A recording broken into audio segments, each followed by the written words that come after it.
बिस्मिल्लाहिर्रहमानिर्रहीम। अस्सलाम वालेकुम नाज़रीन, मैं हूं आपका मेज़बान दानिश अंसारी और आप देख रहे हैं मेरा YouTube channel Danish Ansari official. नाज़रीन, आज हम जिस शख्सियत से बात करने वाले हैं आपको सितारों के मुताबिक नहीं, पाकिस्तान के मशहूर और मरूफ एस्ट्रोलॉजर डॉक्टर मोहम्मद अली साहब। डॉक्टर साहब से आज हमने बड़े ही इंपॉर्टेंट और बड़े दिलचस्प टॉपिक पर बात करनी है और ये टॉपिक है इंटरनेशनल सिनेरियो के हवाले से। नया साल, नया इस्लामी साल शुरू होने वाला है। आइंदा आने वाला जो साल है इस्लामी ईयर, ये कैसा होगा इंटरनेशनल सिचुएशन के हवाले से। इसराइल ईरान की सिचुएशन है, यूक्रेन रशिया की सिचुएशन कैसी बिगड़ती जा रही है, उस हवाले से भी सर से पूछेंगे। फ़लस्तीन के हवाले से कि उनके फ़लस्तीन के जो मुसलमान हैं उनके लिए आगे कोई रिलीफ नज़र आ रहा है कि नहीं, इन तमाम चीज़ों के हवाले से पूछेंगे। अस्सलाम वालेकुम सर। वालेकुम अस्सलाम जनाब। सर बहुत शुक्रिया, आपका बहुत शुक्रिया, वक्त निकाला। सर यूँ महसूस होता है, जो आम लोगों को लग रहा है कि जंगें ख़त्म हो गई हैं और मामलात सुलझ गए हैं, सीज़ फायर हो गया है। आप क्या देख रहे हैं, सिचुएशन किस तरह एस्ट्रोलॉजिकली क्या बता रही है कि बस अब मामला ठंडा हो गया है, अमन हो गया है, अब जंग मज़ीद आगे नहीं बढ़ेगी? बिस्मिल्लाहिर्रहमानिर्रहीम, अल्लाहुम्मा सल्ली अला मुहम्मद व अला आलि मुहम्मद। जानने वाली बेहतरीन ज़ात अल्लाह ताला की है। बेशक हम लोग इंसान जो है ना वो एक हद तक महदूद हैं। बिल्कुल। हमारी हैसियत एक ऐसे सिचुएशन में है कि एक दरख्त से जैसे बकरी को बांध देते हैं ना, एक उसकी जितनी रस्सी जो है वो लंबी होगी, बस वो उसी स्फीयर के अंदर घूम सकती है। बेशक इंसान की औकात सिर्फ बेशक बेशक उस स्फीयर से बाहर निकल सकते हैं। और दूसरा, एस्ट्रोलॉजी जो है ये उस वक्त शिर्क बन जाती है जी जब आप इससे अखज़ की गई मालूमात को अपने ईमान का हिस्सा बना के उस पर मुकम्मल यकीन कर लेते हैं। जी ठीक है, पहले ये बताना ज़रूरी है। ये दुनिया के कदीम तरीन उलूम में से एक इल्म है। बिल्कुल। इससे बहुत सारे लोग जो हैं इस्तिफ़ादा हासिल करते हैं। और एक हदीस मुबारक भी है कि जब कमर दर्द अकरब हो तो उस वक्त सफ़र जो है वो नहीं करना चाहिए। बिल्कुल। बहुत सारी चीज़ें हैं। अच्छा, अब हम बात करते हैं जो आपने क्वेश्चन किया। मैं आपको एक चीज़ अर्ज़ कर देता हूँ, वो ये है कि आपने कहा ना कि मामलात सुलझ गए हैं। जी नहीं, मामलात सुलझ नहीं गए, मामलात जो हैं वो सुलग गए हैं, वो सुलग रहे हैं। अच्छा, ठीक है, आग तो आपको थोड़ी सी ठंडी होती हुई महसूस हो रही है, जी मगर अंदर जो सुलगने वाला मामला है वो चल रहा है। ठीक है, पहले हम बात कर लेते हैं इसराइल की। कि इसराइल के जो अवाम हैं, कुछ वीडियोस हमने भी देखी जी कि वो रो रहे हैं उनके जनाब ये नहीं होना चाहिए। अब आप ये देखेंगे कि पहले तो नेतन्याहू की हुकूमत का ख़ात्मा होता हुआ नज़र आएगा आपको। जो भी उसके जंगी अज़ाइम हैं जी वो आपको पूरे होते हुए उसके हिसाब से नज़र नहीं आएंगे। और ये चीज़ इंशाअल्लाह इंशाअल्लाह इंशाअल्लाह मेरा अल्लाह इसी साल में दुनिया को दिखा देगा इंशाअल्लाह। ठीक। अच्छा, दूसरी बात ये है कि अमेरिका की बात कर लेते हैं हम। हमने कुछ वीडियोस बनाई थी जिसमें हमने ना 6 लोगों के जायचे प्रेजेंट किए थे। जी उसमें डोनाल्ड ट्रंप, नेतन्याहू और मोदी का, जी नरेंद्र मोदी का। उसकी तरफ भी आते हैं। जी अमेरिका दुनिया में आज तक तरख्वारी के अलावा जंगों में क्या हासिल कर सका है? बिल्कुल सही कह रहे हैं। आप स्टार्ट कीजिए इसको अफ़गानिस्तान को देख लें, उसके बाद आप वियतनाम की जंग देख लें, उसके बाद आप जिस मामले में भी अमेरिका गया है इख्वार होके वापस हो गया और फिर जाके ब्लैबरिंग शुरू कर दी, हमने ये कर दिया, हमने वो कर दिया। और पता नहीं क्या बदकिस्मती है अमेरिका की कि कुछ अरसे से ऐसे हेड ऑफ द स्टेट्स आ रहे हैं कि जिनको ना अकल है, ना शऊर है, ना समझ है, और दुनिया की नंबर 1 पावर बने बैठे जी। मैंने बहुत सारी वीडियोस पिछले साल की, जैसे मैंने ये जंग से रिलेटेड चीज़ें जो हैं ये बताई कि हाई राइज बिल्डिंग्स को ख़तरे हैं और इस तरह की चीज़ें हैं, ब्लड शेड है। आप ये देखें कि डोनाल्ड ट्रंप जो है इस वक्त वो बिल्कुल आपको एक डिफरेंट सीन जो है वो पोर्ट्रे करता हुआ नज़र आ रहा है जी। ठीक है, दुनिया में 2 इंडस्ट्रीज़ हैं, फिल्म इंडस्ट्रीज़ बड़ी, एक हॉलीवुड एक बॉलीवुड। और आप देख लें दोनों के जो हेड ऑफ द स्टेट्स हैं वो कैसे बड़े अदाकार, ऐसे ही। ठीक है, बिल्कुल। पहले वो जाता है उनका इसराइलियों का साथ देता है, उसके बाद फटाफट वापस चला जाता है।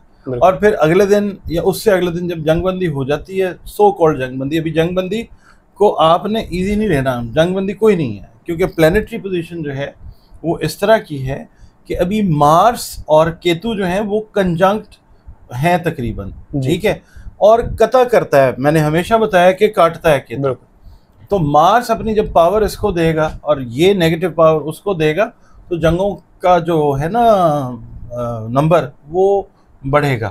अच्छा, आप ये देखें कि कितना चालाक आदमी है ये, कि जनाब एक तरफ वो ये करता है और बाद में बाहर आके इसराइल को गालियां निकालता है, ठीक है, किस लिए कि मेरा वोट बैंक ना टूट जाए जी, या मेरे खिलाफ कोई जो चीज़ है ना वो ना आ जाए। नोबेल प्राइज का वो ख्वाहिश रखता है जी, नोबेल प्राइज भूल जाए, इस तरह का कुछ नहीं है।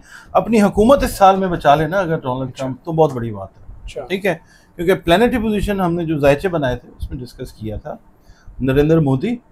अच्छा, उसकी अब कहानी सुन लें आप, बिहार वाला मामला है ना जी, उसमें आप ये देखिएगा कि गवर्नमेंट जो है वो चेंज होगी, मतलब जो वजीर आला पहले है ना तो वो नहीं रहेगा, वो चेंज होगा। और ये आप समझ लीजिए कि मोदी के हिस्से में एक और जिल्लत जो है वो आएगी। इसके अलावा अगर हम देखते हैं ना, जंगी बात करते हैं तो ऐसा सीन अभी नहीं है। हमने ट्रेलर ज़रूर देखा थर्ड वर्ल्ड वॉर का, we have moved towards that, मगर प्लानिटरी पोजीशन जो है वो 2026 के एंड में या 27 के मिड में जाके इस तरह की आ सकती है कि जहाँ पे प्रॉपर कन्वेंशनल वॉर्स का आगाज होता है, ठीक है, उससे पहले ये चीज़। और आपको एक और चीज़ बताऊं, दुनिया की एटमी पावर जो है ईरान ने बनना ही बनना। अच्छा, हाँ, नाउ दे हैव रियलाइज्ड कि कहाँ पे गलती थी जी। अब वो अपनी उन गलतियों को रिपेयर करेंगे। जो इन्होंने ढोंग रचाया हुआ था कि जी ईरानी जो हैं वो खुश नहीं है अपनी हुकूमत से, आप देखें इस वक्त सड़कों के ऊपर जश्न जैसा समा है जी, ठीक है, असल जो विनर है वो तो अवाम है ना, अवाम है, उनकी लीडरशिप की वजह से दे आर सेलिब्रेटिंग। एक प्रॉपर लीडरशिप होनी चाहिए, ठीक है। आप ये देख लें कि ईरान ने किसी के ऊपर डिपेंड नहीं किया, किसी से उसने मदद नहीं मांगी, किसी का तरला नहीं मारा, ठीक है, उसका जो लीडर है उसने कहा हम अल्लाह पे डिपेंड करते हैं, ऐसे ही। और जो अल्लाह ताला के ऊपर डिपेंड करता है ना, फतह याब वो होता है। जो मोहताजी देखता है ना, लोगों का मोहताज होता है। आपने रोना है ना, आप अपने अल्लाह के आगे रोएं, आप दुनिया के सामने क्यों रोते हैं?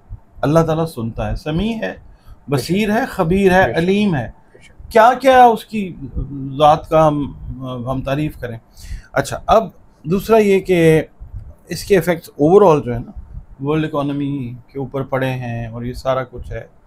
मगर आपको मैं ये बता देता हूँ कि ये जो 3 लोग हैं इनको इस वक्त अपना आप बचाना मुश्किल है। देखें, डोनाल्ड ट्रंप जो है उसके लिए सिक्योरिटी का ख़तरा है जी, उसके बाद नरेंद्र मोदी के लिए सख्त तरीन ख़तरा है, और जो नेतन्याहू है वो वैसे ही फारिग है, ठीक है। और अब ये अपनी कोशिश करेंगे ना गज़ा के ऊपर दोबारा से जी, ठीक है, अब इनको रिटेलिएशन का सामना करना पड़ेगा दोबारा से, ये करेंगे। पाकिस्तान और इंडिया की वॉर जो है वो रीस्टार्ट आप कह लें कि हो सकती है। ये अब सन जो है नए घर में चला गया है ना जी, तो अब जुलाई के एंड तक आप देखिएगा कि ये सीन जो है ये क्रिएट होगा, ख़ास तौर पे 18, 19, 20, 21, 22, 23, 24 एक हफ्ता पूरा ये जुलाई का जी, ये अच्छा नहीं है। और दूसरा आप देखेंगे खुदा न खास्ता लोग अपने मुल्क में भी सड़कों के ऊपर आपको नज़र आ सकते हैं रिटेलिएट करते हुए। ठीक है सर, एक और चीज़ बताइएगा, अभी आपने इंडिया पाकिस्तान के जंग के वाले से भी जिक्र किया। जब इंडिया पाकिस्तान की जंग हुई उस वक्त हालात अचानक कंट्रोल में आ गए, सीज़ फायर हो गया। फिर ईरान और इसराइल वाले मामले में भी ऐसा हुआ, जंग हुई, फिर सीज़ फायर हो गया।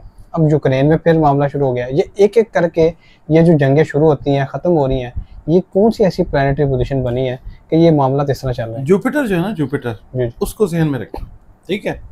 जुपिटर इस वक्त अपनी एग्जॉल्टेशन या बादशाह के खाने के अंदर एंटर हो चुका हुआ है। जुपिटर का रिलेशन है खैर व बरकत के साथ, ठीक है, इसलिए ये चीज़ जो है वो स्लो डाउन होती नजर आई है। मगर जुपिटर जिस वक्त रेट्रोग्रेड होगा ना, ये तकरीबन 1 साल रहेगा इसके अंदर, बुट सरतान के अंदर ये front and back, to and fro आता रहेगा। जब जब रेट्रोग्रेडेशन आएगी तब तक आपको पता चलेगा कि दुनिया में असल मामला क्या थे, ठीक है। जंगें अगर रुकी तो किस वजह से रुकी, किन टर्म्स एंड कंडीशंस के ऊपर लोगों को सेटल किया गया, ये बड़ी बड़ी जो चीज़ें हैं ये आपको नजर आएंगी। ये आपका जो सवाल है जुपिटर की पोजीशन की वजह से ये मामला चल रहा है, मामला स्लो डाउन हुआ है। ठीक। मगर अभी आपने ये देखना है कि ये जो है ना मार्स और साउथ नोड केतु, ये जिस वक्त इम्पैक्ट अपना बढ़ाएंगे, फिर से अल्लाह माफ़ करे दुनिया के अंदर ये ब्लड शेड और ये फिर एक सितारा जो है पुरस्कार सितारा रासुल हॉल, वो भी एक्टिव है, वो जंगें करवाता है। अल्लाह ताला के हुक्म से ही हो रहा है ना, जो भी रीफॉर्मेशन ऑफ द वर्ल्ड जो है वो उसकी तरफ हम लोग आहिस्ता आहिस्ता बढ़ रहे हैं। ठीक है सर, एक लास्ट क्वेश्चन करूंगा और वो इंडिया पाकिस्तान की सिचुएशन के वाले से अभी आपने जिक्र किया कि इंडिया और पाकिस्तान के दरमियान दोबारा झड़प हो सकती है, कोई जंग हो सकती है, लेकिन इसका टेन्योर क्या होगा? क्या ये तवील होगी या पिछली जंग की तरह ये भी कुछ दिनों के लिए होगी? नहीं, ये कुछ दिनों के लिए होगी, कुछ दिनों के लिए होगी। अमेरिका इसको शय दे रहा है खुफिया तौर पे ना, और क्योंकि राहु और केतु को हमने पढ़ना है, मंडेन एस्ट्रोलॉजी के अंदर धोखाधड़ी के प्लैनेट्स हैं। इसराइल जो है वो भी शय दे रहा है, और ये बेवकूफ़ शख्स, ये चाय वाला आदमी जो है ये गलती करेगा और जिल्लत के आखिरी गड़े के अंदर अपने आप को तो गिरा चुका हुआ है, अपनी कौम को भी गिरा देगा। आप ये देखें कि जिस वक्त इंडिया पाकिस्तान की वॉर में फेंटा खाया है इन्होंने, इनका पहले वो जो गोदी मीडिया था वो किस तरीके से इसी के खिलाफ हो गया, इसको समझ नहीं आ रहा। इस टाइम पे ये अपनी जो वो है ना सेल्फ एस्टीम, उसको रिपेयर करने के चक्कर में अपनी कौम को दाव के ऊपर लगा देगा। अच्छा, लोग जो है मोदी जी मोदी जी मोदी जी करते जा रहे हैं, वो एक्सट्रीमिस्ट हैं। इंडिया के अंदर बहुत अच्छे बड़े रिफाइंड लोग भी रहते हैं, मगर बात ये है कि जाहिर है वहाँ रहते हैं तो जस्टिफिकेशन देने के लिए खुशामद तो उनको करनी पड़ रही है। ठीक है, बहुत शुक्रिया सर, आपने अपने कीमती वक्त में से कुछ वक्त निकाला और इतनी ज़बरदस्त प्रेडिक्शन हमारे साथ शेयर की, जिसमें से सबसे इम्पोर्टेंट प्रेडिक्शन ये है कि जुलाई में इंडिया और पाकिस्तान के दरमियान दोबारा झड़पें जंग शुरू हो सकती है। इसके अलावा सर ने बताया है कि मोदी, ट्रंप और नेतन्याहू के लिए अपनी हुकूमतें बचाना इस साल बहुत मुश्किल होगा। अगली वीडियो तक के लिए मुझे और डॉक्टर मोहम्मद अली साहब को इजाज़त दीजिए। अल्लाह हाफ़िज़।